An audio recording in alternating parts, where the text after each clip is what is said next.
Okay, I don't know if my time has started or not. We have been strictly told to stick to 6 minutes. I talk for a living, so it's very hard for me to talk for 6 minutes only, but I'll try. I don't have any pictures, and I'm going to talk about a journey that is not, if you talk about destinations, it's far from a glamorous destination that I had gone to, and I had gone for a specific reason. I had gone to Bangladesh to trace my roots. My grandparents had fled with the clothes on their back at the time of partition. I don't know how many of you have heard stories about such things from your families, from your grandparents, or seen in movies. And this is something that we grew up with, listening to how life changed for the people when partition happened.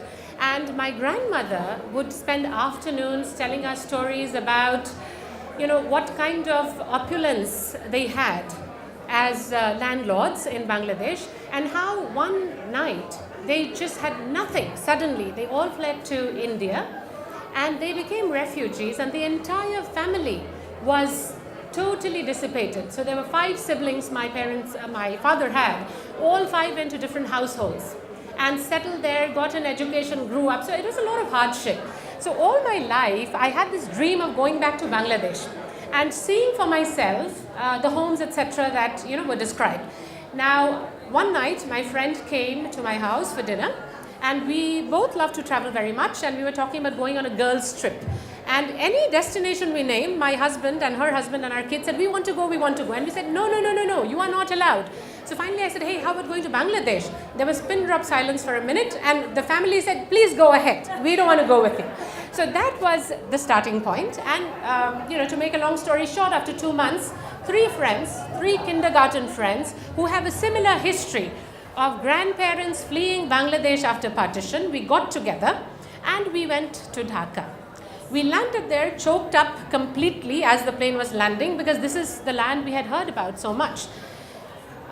In Bangladesh, we were probably the only tourists.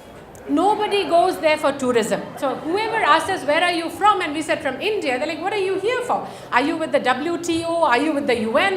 No, we've come here to see Bangladesh. They're like, are you nuts? Nobody comes to Bangladesh to see Bangladesh. We said, we did. And when we told them that we had gone to look for our roots, to find our homes, they thought we were even more nuts. So from Dhaka, we went to Sylhet. That's where my village is. And we said, 3 of us were there. We come from 3 different villages. So 2 of our villages were side by side, and the 3rd friend's village was somewhere else.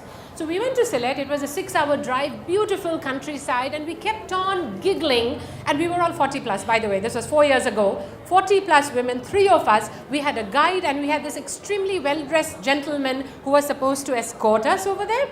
And I think he was just wondering, what the hell have I got myself into? Here are these 3 old women who are talking non-stop, giggling non-stop, and they are behaving so badly. But we had, we went to kindergarten together, the 3 of us. So you can imagine, 30 years of memory we were catching up on, the crushes we had, what pranks we played. And anyways, the following day, we went looking for our respective villages. And lo and behold, the entire village population joined us to help us find our home. So and I don't have pictures, unfortunately, but there was this guy who whipped out a mobile phone and said, I will find your village. Then we had like 10-20 more people joining, and we are like, okay, should we be scared? So we found our homes. Each one of us found our respective homes, and we were welcomed into our homes. Initially there was a lot of mistrust, because the people thought that we had gone to lay claim on our property. So we had to assure them that we are very happy Indians, we are happily settled there, we have no desire to come back and say, I want my house and so on. So they relaxed, they offered us a night stay in their house, they gave us gifts, they gave us food, and they showed us our homes. In my particular home, I went and I saw the pond that my grandmother used to describe. She would tell us how in the afternoons they used to swim in the pond. The servant of the house came out and showed me the paddy fields and said, this is all ours. And I said, let me not argue that at one point it was ours, right? And I remembered what my grandmother used to say, that we never had to buy anything to eat except for salt. We grew everything on our farm. We raised fish and fowl and everything. So they were that great. And suddenly they were reduced to this refugee status. So I choked up again seeing all of that. And I think, for me, the most telling picture of the journey was when we were driving through the countryside, and I see this woman, a young woman with 2 children, one on her lap and the other clutching to her legs. And that was a moment for me where I said, how history has changed the course of lives. That could have been me. If partition had not happened, I wouldn't be traveling to Bangladesh and, behaving the way I am and leading the life that I am now. I could have been that woman in the paddy field with 2, 3 children. And I think I cried. And even today, whenever I think about that moment, I am absolutely filled with emotion.